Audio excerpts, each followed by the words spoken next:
listen-only mode.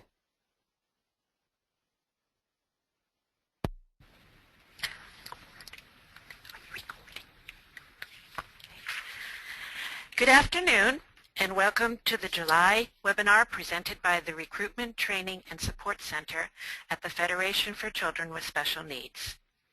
My name is Janie Greco and I am the Training and Support Specialist at RTSC. Today's webinar, Taking Your Student to the IEP Meeting, Student-Led IEPs, is about the two skills that have recently received a lot of attention in the special education world, although it has a history going back to the 1960s and deinstitutionalization. The current discussions revolve around building a student's ability to make her or his own life decisions in a meaningful, well-planned way. This webinar will talk about one of the ways to build those skills, the student-directed IEP. Our technical producer today is Emily Gaudet. Paige Parisi, our program director, will also be online to guide the discussion and field your questions. If you are interested in learning more about the Federation, please go to our website at fcsn.org and explore all the different programs, including the Special Education Surrogate Parent Program, which sponsors these webinars. Our webinar today is being recorded and will be available on the RTSC website under the link Resources for Everyone. During the webinar, please type your questions in the toolbox and feel free to engage with other attendees as appropriate. Paige will monitor the questions as they come in and, to the extent allowed, present them to our panel, or to me.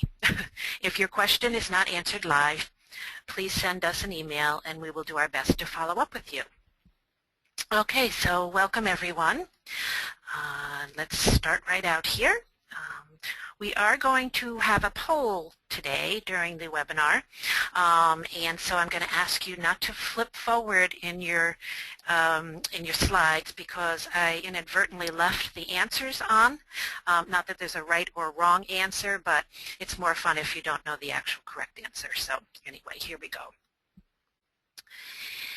So our discussion points today will be about the IDEA, the Individuals with Disabilities Education Act, and how it talks about the two topics of self-determination and self-advocacy.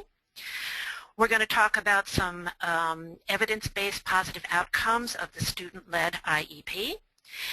Then we're going to talk a little bit about how to implement an actual student-led IEP, especially the meetings. And at the end, there'll be the references. I did send out the PowerPoint prior to the broadcast, and the PDF that I sent out is a really good resource for people, especially for students who are interested in leading their own IEP meetings.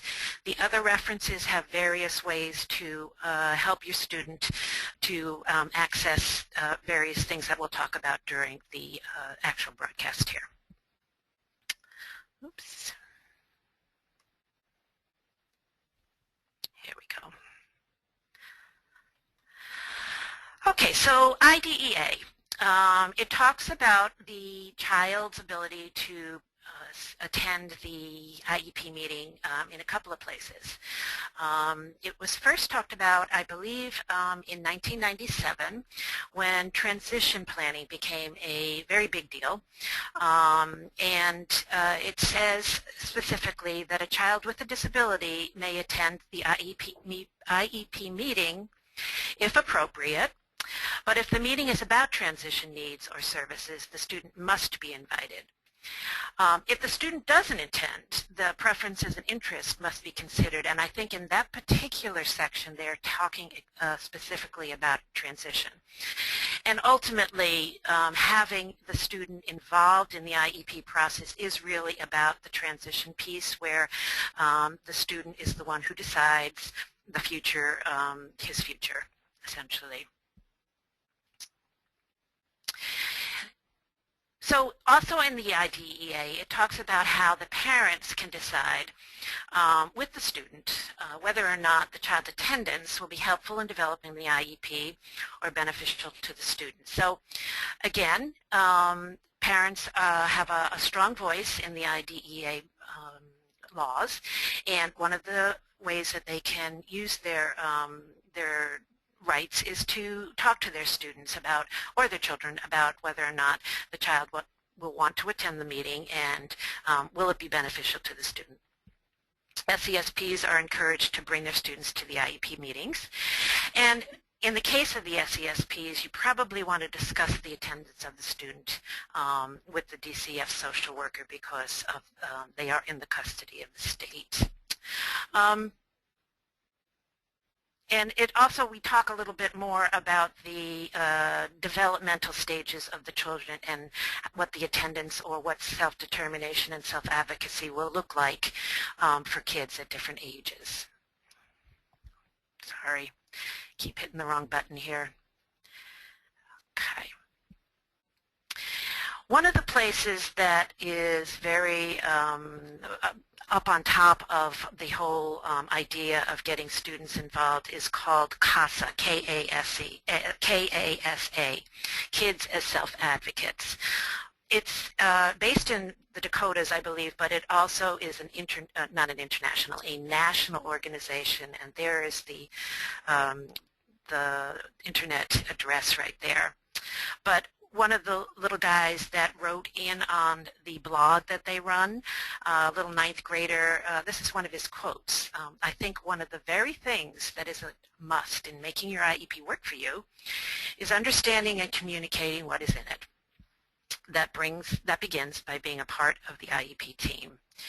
So it's kind of a new idea to involve kids intrinsically in the IEP process.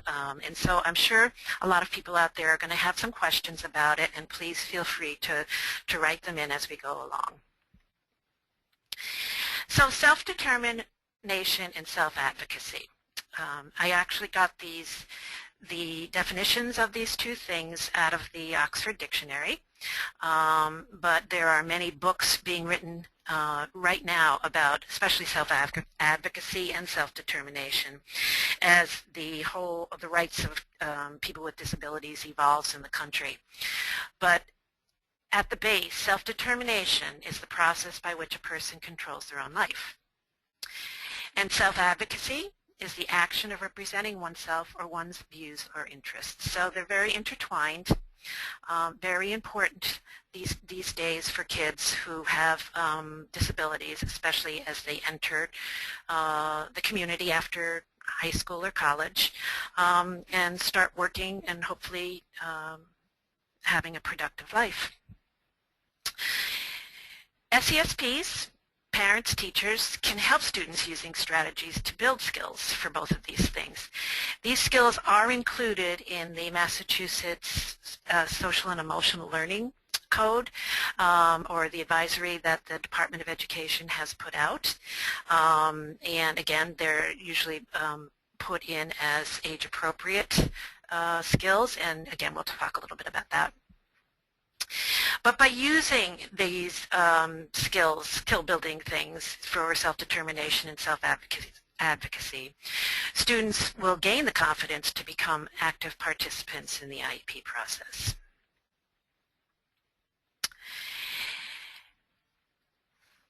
Having students lead their IEP meeting, and we're not just talking about participation, although active participation is one of the first steps, but to actually have the student lead their IEP meeting provides a great opportunity to learn and practice the critical life skills that are very highly correlated to successful life outcomes. And the citation here lets you know about some of these successful life outcomes. Some of them are, they are more likely to have a job. They're more likely to have some kind of a college or post-secondary education. They just lead more productive and happy lives. So let's talk a little bit about the developmental stages of self-determination and self-advocacy skills. So for the earlier ones, these are for the little guys, preschool, pre-K, and school age. My first bullet is to assure the students that teachers respect active listeners. So you want to start modeling active listening, and that, of course, for teachers and students and SESPs mean no distractions while you're listening, making eye contact, nodding your head, and just generally showing interest in the topic that they're talking about. These are very early skill, this is early skill building. Don't forget, it's school-age kids and pre-K kids. Help them to become increasingly aware of their strengths and challenges. So you want to start teaching them about their disability during grade school. This is also an area of a lot of discussion these days. How do you talk to your own child or to your student or your peers about disability? And what I have found as I was doing my research for the PowerPoint is that most people these days think that starting the discussion in grade school is a good idea. How you do it is the tricky part. You want to highlight the strengths, and when challenges become apparent, describe them in an age-appropriate way. So, for example, I can see you are having trouble remembering how to spell your vocabulary words. What do you think would help you?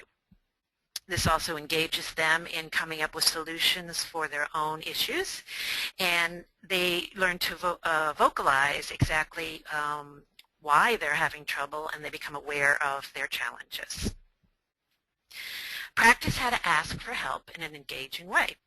Easier said than done. Schools, of course, ask kids, I think they still ask kids to raise their hands, but it really needs to be role modeled by adults as to how to do that. So what I had suggested here as an adult, as a parent, is, Janie, I am having a hard time keeping my coupons in order. Can you help me figure out a way to make it easier for me to find them? So that's a wonderful way to ask for help. You use the I words instead of the you words, and then you kind of come up with you engage the student in coming up with a solution for the issue. So that engaging way to ask questions is a really good skill to learn.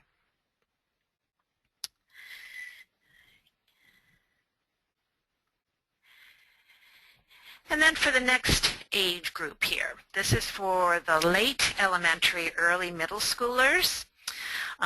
You want to start supporting critical thinking.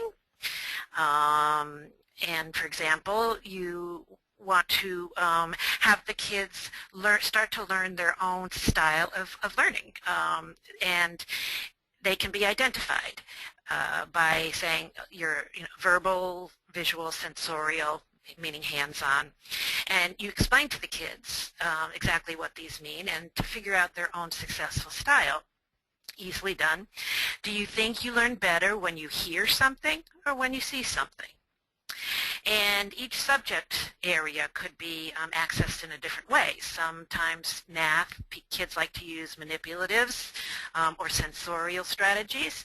That would be maybe different from learning to read, which for many kids is visual or perhaps audio, depending on their disability.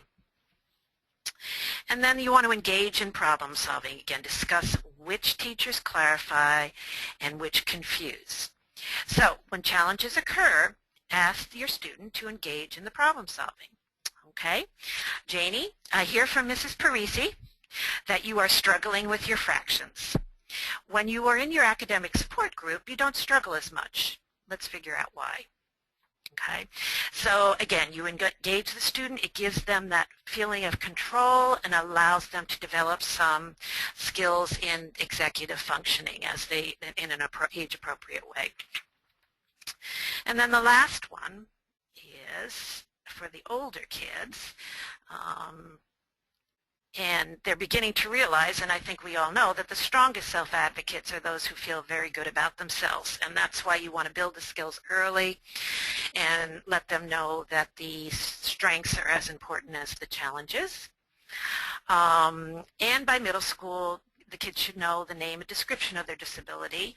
Again, that's not my idea. That's really kind of a best practice these days. And also from a very early age, as early as is the parent or the SESP and DCS social worker feel is an appropriate time. They should start taking an active role in transition planning. Now, when we say transition planning, of course, the big ticket item is from transitioning from high school. But there are several levels of transition. In fact, we transition ourselves many times during a day. You know, the big life steps for these kids is transitioning from early intervention into preschool, preschool into school age into middle school, and then middle school into high school. So they really need to be involved in that because it gives them a feeling of power and control and feeling like they can become invested in their own issues. All right, so we are going to start a poll. Don't look ahead, guys, in your PDF. So we're going to see if this works. Emily, are you ready? Okay, so in a study conducted in 2006 by Dr. James Martin, who is one of the gurus about student-led IEPs, he was talking about this stuff pretty early on in the 90s. He's kind of faded a little bit from view. I'm not sure at this point what he is doing. Most of his stuff is mid-2000s right now, so I'm not sure what happened. But he was at the University of Oklahoma for a long time, and he did a survey and asked some of these interesting questions. So the first question asked, and I can see people are voting on it. The first question is, what two people at the IEP meeting, I can't actually read the question. Can you read it, Emily? No, you can't see it? Okay. You can read it? Okay. What two people at the IEP meeting knew the least about why the meeting was being held? Okay. So people were voting very quickly. And it's still a few people voting. It's coming out in beautiful colors on my IEP, on my screen. Okay, so I'm going to say shut it down, okay? And let's look at the answers here. And I think most of you figured it out, that the students knew the least. And the second group of people that knew the least were the gen ed teachers. So actually, it's fun. Yep. A lot of people voted that the parents knew the least, but not so. It was the student, and the second were the general education teachers. Okay, next one, ma'am. Yeah, you can read the question page, thanks. What two people felt they did not help to make decisions during the IEP meeting? And voting is open. What two people? Two people, right. So vote for two. Yep, so there'll be one and then two. Yep.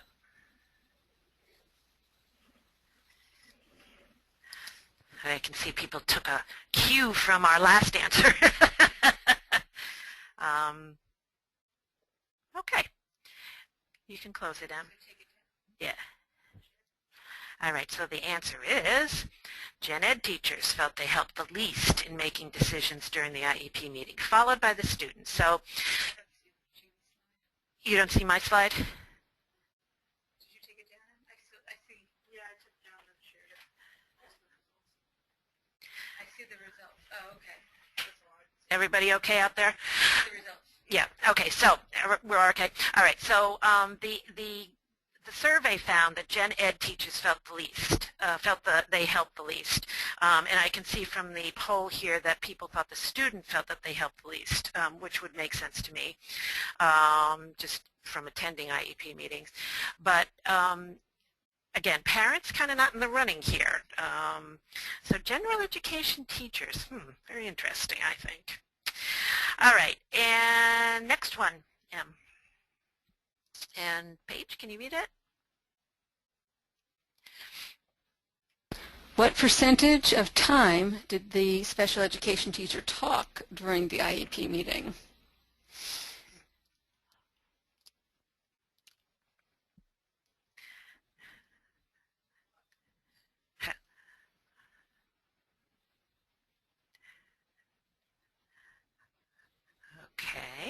are still voting, deciding. Oh, Emily can see that everybody's voting, so that's good. Awesome. Okay, so close it down, Em. And what you guys answered was that 33% of you felt that the SPED teacher talked 95% of the time. 41% thought that they talked 51% of the time, and 26 thought that they spoke 25% of the time. So they spoke 51% of the time during IEP meetings. So 41% of you figured that out. Okay. And that I don't think surprises anybody. It's just the percentage of time that there was a little difference on. Okay, I think we have one more, Em. Okay. What percentage of time did the student talk during the IEP meeting?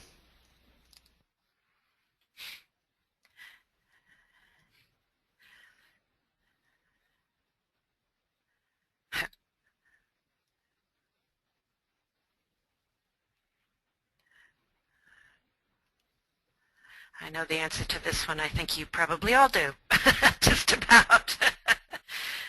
Okay, close it down, Em. So, yes, 96% of you said that they spoke. Oops, let me go forward here. 3% of the time, and that is indeed the amount of time in the survey they spoke during the IEP meetings. Yes, so Paige has a little something she wants to say. I just wanted to share that one of the participants let us know that Jim Martin is still at the University of Oklahoma and very active with Transition Goals Generator Project. Thank you very much. Thank you very much. That's great. And I wonder if he's still promoting the student-led IEP meeting. I'm assuming he is. That was his very big thing. Okay, so let's go on. So let's just to recap here. The student doesn't speak very much in the IEP meetings.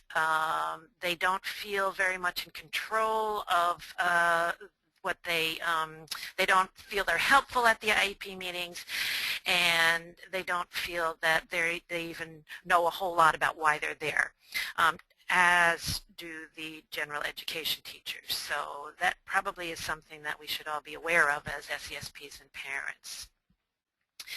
So let's look at what a lot of people, including Jim Martin, have found to be the positive outcomes of letting kids be active participants or actually leading their own IEP meetings. And they have found that students have a much more vested interest in achieving their goals. And I have to think that they are more interested in achieving their goals because they actually know what their goals are. Many times kids don't know what their goals are. They haven't been well versed in what is on their IEP, and the actual way of achieving their goals through their objectives or benchmarks is probably even less in their mind. And interestingly enough, and this is a 10-year-old study, that inappropriate behaviors may decrease as they feel empowered to chart their own course. That was done through the Journal of Positive Behavioral Interventions. When I read it, it really was for people with very inappropriate behaviors, kids on the spectrum or kids with severe intellectual disabilities. So I think that's great. I think it can also apply to kids with emotional disabilities, certainly kids in the custody of DCF. Any way that they can feel empowered and more in control of their own lives, I think is going to be good for them and may give them the ability to decrease their own behaviors. And then a 20-year longitudinal study found that self-determination attributes predicted post-high school success. And we talked about that, the fact that the more they contribute to what they are achieving and what their goals are, the higher their success rate is when they go on. All right, so I know everybody out there is saying, so what do we do, Janie? How are we going to do this? All right, so we have a few ways that we know. And again, this is where your materials that I sent to you will become in very, very handy. A lot of them are actually can be useful as far as teaching the students about the IEP. One of them that I sent as a PDF is the Student's Guide to the IEP, very well written for kids of all different disabilities. It's just a step-by-step process in kind of kid language. The other ones I sent are specific things to fill in the blank kind of thing at different developmental stages. So take a look at it when you get a chance. I think you'll find it useful. So to integrate the student's knowledge of the IEP into the goals written on the IEP, if you can kind of follow that, is a great way to have them become more actively involved in the IEP process. So that's why I say for the kids to be able to read the Student's Guide to the IEP could be, and understand and comprehend it, would be a great way to write a goal for on the IEP. And to work with them to develop their vision statements, and that's why I say use a fill-in-the-blanks approach. You can actually, it's kind of like those Mad Libs, except it's, you know, you know what you're writing, you have the answers, you have the questions in front of you, and it can actually get them to think about what they want to be when they grow up, or what they want to do when they go from grade school to middle school, this kind of thing. I don't think a lot of times we give enough credence to what the kids want or what the kids are even thinking, and I think it's very typical at an IEP meeting not to you know, have those in the front of your mind when you're doing the IEP planning. This is a tough one, but to really understand the goals that you want to set for your students or your kids, they need to know the results of their own assessments. And in order to do that, it's going to take someone sitting down, going over the assessments, putting it in their kid language, and telling them where their strengths are first, of course, and then what their challenges are. And get them to understand, of course, that this is just the different way that kids learn, and this is what they're going to have to really, really focus on to be successful, or to get through school and be, you know, someone who might be able to go to college if that's what they want to do. The other thing that I really liked is that you can have the students send emails and letters to invite the attendees to the IEP meeting. And again, we do have a template in these handouts for the kids to do this. And it's like a personal invitation. Please attend my IEP meeting at such and such a date at such and such a time. And of course, kids love using any kind of technology at whatever level they're at. They could send it by emails. They could send out cool-looking little letters that could be hand-delivered or posted, and even PowerPoints would be great to present at the IEP meetings. They talk about an electronic portfolio in some of the research that I did, where the student presents, especially if they have disabilities in speech or language or things like that, they could present their electronic portfolio at the IEP about what they have done, what they would like to do, where they feel they're going, and this kind of thing. And then you want to help the kids create their lists of needs, what they would like to achieve themselves, what goals they want, academic or non-academic. Don't forget, we've got both of those parts on the IEP now. And what services and accommodations they think they're going to need, and present it again in their own voice or their own presentation, electronic or not. And then this is my favorite part. They can make name tags.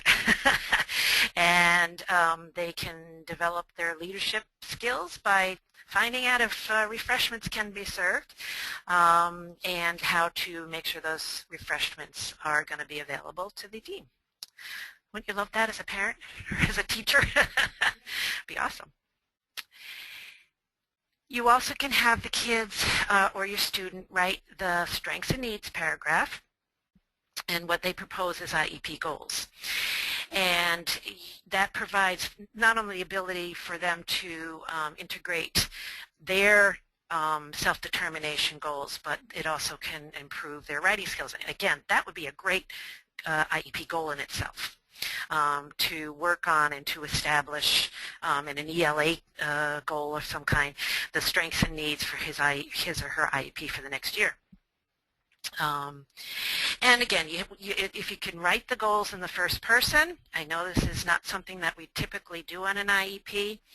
I, meaning the student for whom the IEP is written, I will learn 10 new vocabulary words, and you can directly connect the skills and the goals and the student in that particular way. Then you want to create opportunities to rehearse. If rehearsal is good, we even actually rehearsed this webinar because of the poll. And I think it worked out pretty good, except that I gave the answers out in my handout this morning, so I have to remember that for the next time. But rehearsal is good, and certainly for kids who are not really self-confident, it's important. Another great point that I found is that when the IEP is written, the student can create their own fact sheet about their goals and their benchmarks or whatever, and actually bring it around to all the pertinent people who may not have been at the IEP meeting and should know about what they're working on, or specific fact sheets for specific people. If it's a fact sheet about behavior or issues on the bus, then the bus monitor and the bus driver should get one. If it's perhaps about behaviors or what's going on in the lunchroom, the lunchroom monitor or the lunch lady should get a fact sheet, and certainly any of the teachers that are going to be teaching the student. Maybe the general education teachers would enjoy having a fact sheet, and they would feel more empowered themselves when they come to the into the IEP meetings.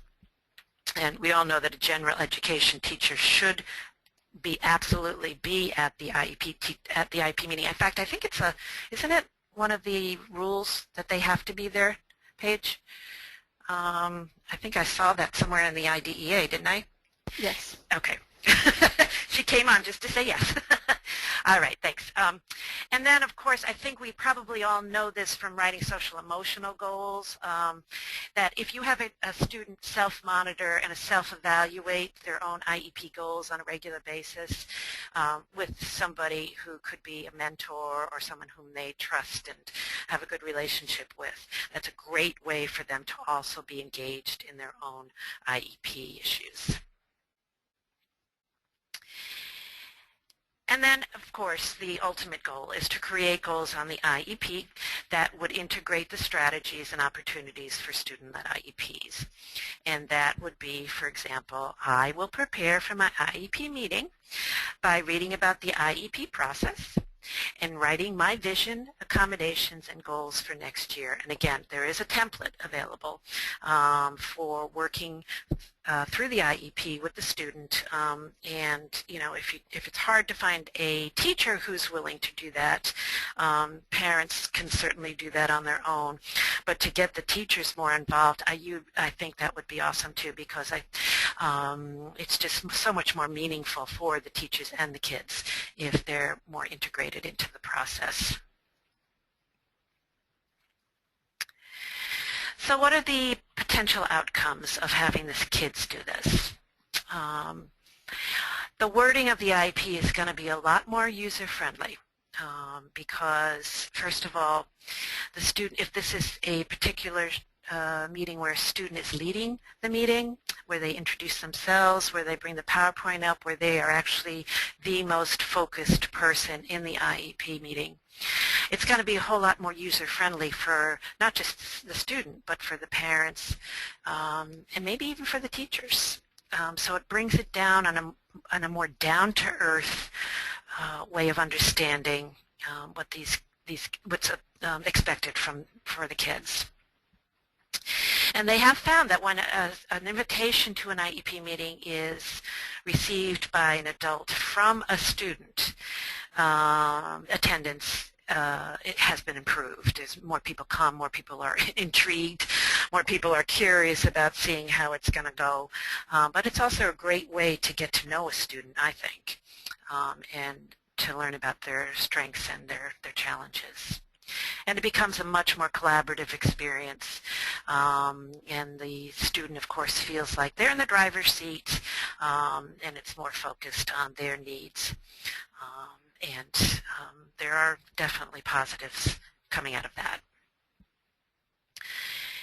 It helps the students to identify what is important to them and to other people, and promotes a feeling of control over their own education. You know, these kids are in school 6 to 8 hours of their day every day, and that's a lot of time over 16 years if they go to college, and to get them to the point where they feel that they're in the driver's seat, I think, is an important part of their education. It allows them to explore themselves as learners and how they learn. A lot of adults just figure that out when they hit the workplace, and sometimes they realize that what career they've chosen for themselves is not really the best way for them to learn.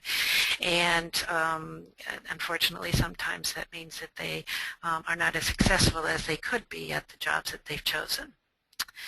And you want to, all of these skills, of course, that we've been talking about throughout this PowerPoint, that's all what we call executive functioning. And it teaches the kids the skills of assessing and predicting. So they are able to figure out what they already know, and then the executive part of it is what they need to know, what they will have to do down the line in order to achieve the goal that they have in their own mind and that they've established themselves. There will be pushback. I'm not going to be a Pollyanna about this. First of all, I would love to know, in my poll I should have said, has anybody ever been to a student-led IEP meeting, or been to an IEP meeting where the student was an active participant? I know that there are an occasional SESP that I've talked to who has said, oh yeah, I actually had my student might make that an IEP goal for a couple of years, and the last IEP meeting that he went to, he actually led it, and it was a huge success. But I don't know how prevalent it is right now. So it's a new concept for a lot of teachers, and apparently in the research I've read that it's the hardest concept for elementary school age level teachers especially, and parents. How do you engage, how do you include an elementary student in the IEP process? And of course it's done at a different developmental level, and we talked a little bit about that in our slides. You want to introduce them, you want to introduce to them the skills of active listening. How do you actively listen? How do you ask for help in an appropriate way? And then continue on through the developmental levels and bring it to conclusion. Sometimes students themselves are uncomfortable discussing their own disability. This is particularly true for kids with emotional disabilities, and part of that is the stigma associated with having an emotional disability or a mental health issue or being in the foster care system, which is perfectly understandable. But the stigma, you know, everything used to be a stigma. Any kind of disability used to be a stigma. In fact, everyone didn't even know a lot of times that these kids existed when they were in the institution. So it's a process, and of course the students should participate to whatever, and the parents should participate to whatever level they feel comfortable, and hopefully increase their level of comfort as the time goes on. And this could be the very first time that a lot of you have even heard about the subject of the self-directed IEP. So, you know, we're throwing it out there. You can take away from this whatever you feel would be the best thing for your student or your child, and think about it and read up on it through the references or the resources that I've provided. And of course, anytime you have a question, just to give us a call at the Recruitment Training and Support Center, and we'll give you as much information as we possibly can. Okay, I think, well, did you want to say something, Paige? Yeah, I just want to reiterate for SESPs the value of this process and offering students the opportunity to experience some self-determination and self-advocacy, and the importance of consulting with your DCF social worker. I mean, there could be reasons why it might not be a good idea, and that you want to, that they can share with you and you can discuss, and maybe there's you can come up with creative ways to accommodate those issues. You can call us for support on those issues. We did this webinar because we think it can be a real benefit for students in the SESP program. And just, I guess I also wanted to add, a lot of parents find IEP team meetings intimidating, and they get nervous when they're going, and SESPs as well. So you can imagine how a student will interpret it at first. So Janie's given us a lot of really great ideas, and they are there for you to choose from and to build upon. You can't expect a student to walk in at the first meeting and take charge, but certainly there's lots of ideas here that you can start on and build upon, because it really is a worthwhile goal. Thank you, Paige. And I think, just so we know, systemically there are some obstacles here. If teachers are not even aware of the process, the information and training for them is not, it's not terribly readily available. I'm sure that a lot of teachers have never heard of it. But as I say, there is stuff out there, and I have given you some references in the Student's Guide. And if you really have a lot of, if you become passionate about this, there is stuff out there, especially from Jim Martin. The technical assistance for the systemic implementation across grade levels. So that means the, the different developmental strategies for self-determination and self-advocacy really is just beginning, and it's in its infancy. The Federation is kind of ramping up to do a lot more self-advocacy work, and certainly I think it's going to be a potentially wonderful thing, especially for transition issues. And the other question, of course, is everything has to be measurable. So how do we determine when self-determination and self-advocacy has been successful? And so the criteria for that mastery has not really been established yet, although successful, for a student to successfully lead an IEP meeting would certainly be a benchmark that I would look for. Okay, so I think that's it, and these are our references here, just so you know, I have done another new thing. I've stuck the survey on at the end of the webinar here, so when I think how it works is as soon as you go off the webinar, the survey will pop up. It's a real easy one. So I think 3 or 4 questions. I think we added one about will you use the actual student-led IEP idea. But so just be aware that you'll see that pop up before you log off. Okay, so you got some questions, Paige? I was just saying, and please respond. Oh, and please respond. We love our evals, yes. It's the only way we get feedback sometimes as to how, what we're doing is making sense to people. So type in those questions if you've got them, and I know it takes some time for people to think about them.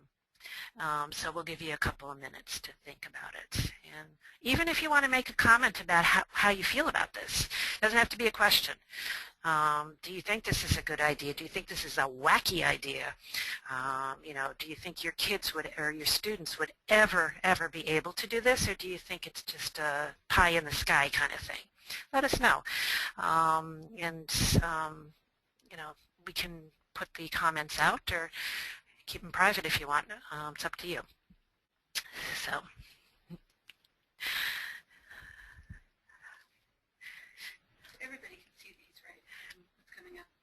Okay, unless they've turned off their toolbox, I guess you're all seeing the comments. I cannot see the comments because I have to keep you guys on the screen. So if you can't see the comments, someone relates a story about being denied certain accommodation at the IEP meeting, and then she brought her son to a follow-up meeting, and the team did a complete turnaround and approved the accommodation after listening to him and hearing his reasons.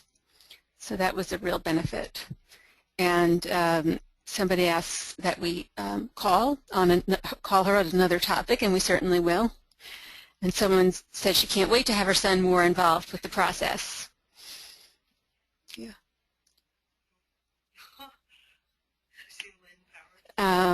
Somebody says she had her son try it once, and she was asked to tell him to stop telling his peers about their rights.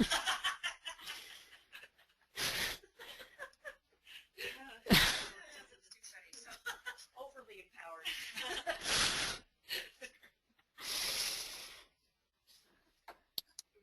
Well, thank you, everyone. Well, thank you so much. I really have no clue if I've run short or on time. I don't have a watch. Well, we're giving people back 10 minutes, and I'm sure they can appreciate it. Okay, so everybody enjoy your lunch. Thank you all. We'll see you next month.